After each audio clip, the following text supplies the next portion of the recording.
Hello, I'm Susan Sarandon. In the previous program of Mitos, Joe Campbell introduced us to the myths of India, Hinduism and Buddhism. As he spoke, there seemed to be a blurring of the distinction between these two religions. What is the difference between them? Joe explains it this way. Hinduism is related to Buddhism as Judaism is related to Christianity. One is born a Jew while one professes Christianity. One is born a Hindu while one professes Buddhism. Buddhism and Christianity are credo religions. Credo, which means I believe. In the voluntary acceptance of Buddhism or Christianity, you are released, Campbell would say, from the biology of your birth. The Christian says, I believe in God the Father Almighty. The Buddhist says, I take refuge in the Buddha, the law, and the order.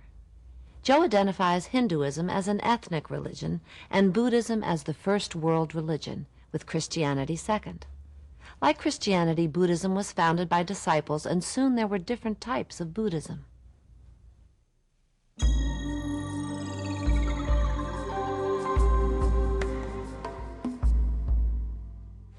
Now, the Buddha's dates are 563 to 483 BC.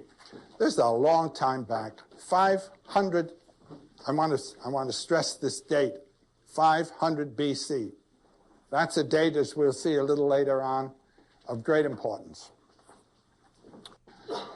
In the first centuries of Buddhist art, the Buddha himself was never represented because he had already escaped from his body. His body was there, but his presence was like the sun that has already set. He had left the body behind like a sunset, but wasn't there.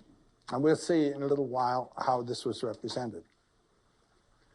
However, 500 years later, we begin to have images of the Buddha.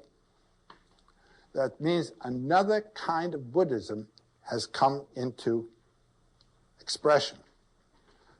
The first order of Buddhism was very strongly monastic. As I've said with respect to Jainism, the community hopes in later incarnations to be able to renounce the world, to quit the world, and to go on the quest for nirvanic release. Early Buddhism carried this message also. It was very strongly monastic. But then, in the 1st century AD, in northwest India, 1st century AD, this is the 1st century of Christianity as well, only a few hundred miles to the west. The idea is changed. There's another Buddhism. And the first Buddhism is called Theravada, Theravada. Vada means the word, Thera means of the saints, the doctrine of the old saints. Another name for this Buddhism is Hinayana. Yana means ferry boat, and Hina means little. I'll explain that in a little while. The little ferry boat Buddhism. In a little ferry boat, only very few people can ride, and those are the ones that have said no to life. We're going to nirvana. But the whole sense of the nirvanic thing and realization is that you have transcended pairs of opposites, desire and fear, you and me. We've gone to unity. So the distinction between samsara, or suffering in the world, and nirvana, or rapture in transcendence, there's no distinction. Ho, ho. So now we can begin to see that the world itself is a manifestation of Buddha consciousness, and we begin to have images of the Buddha. Images of the Buddha begin to appear 500 or 600 years after the Buddha's death. So they have nothing to do with that beautiful character 500 years BC. This is in Ceylon. It's a beautiful, one of the earliest images of the Buddha we have. He's seated on the ground here. That means this is a man who, through meditation, has identified his consciousness with Buddha consciousness, the transcendent consciousness. which lives in all beings. There's a wonderful little story I like recently to tell. I read it only a few months ago in one of the papers by Daisetsu Suzuki. A young student said to his master, "Am I in possession of Buddha consciousness?" And the master said, "No."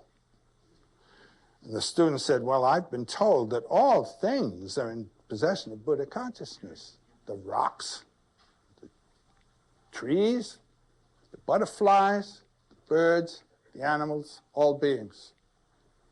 The master said, "You are correct. All things are in possession of Buddha consciousness, the rocks, the trees, the butterflies, the bees, the birds, all beings. But not you." "Not me? Why not?" "Because you're asking this question. Let's say you've put your identification of yourself with this rational problem, and you're not getting the message. So here is one who wiped that out, got the message, and now is living out of the message. This is from about the 1st century AD in Ceylon. It's in a special little park now. Beautiful. Here now from Tibet, we have the Buddha on a lotus. The lotus, like the water of the Ganges, is a manifestation of the grace of the eternal life pouring into the world. That's what the rose represents in medieval symbolism in the Christian tradition. The image of the Trinity appears on the celestial rose. The image of the Buddha appears on the celestial lotus. When you have a figure seated on the lotus or on a rose, it is a personification of the energy already represented in that rose. So the Buddha didn't have to work at all to realize his identity. Now, there are two ways of thinking about Jesus. One, he is true man. The other, he is true God. If he was true man, he suffered. If he was true God, he didn't. Two ways of thinking about the Buddha. He is the one who sat down and meditated and found his Buddha consciousness. Two, he is also the incarnation of Buddha consciousness and didn't have to meditate at all. He knew it. And in the life legend of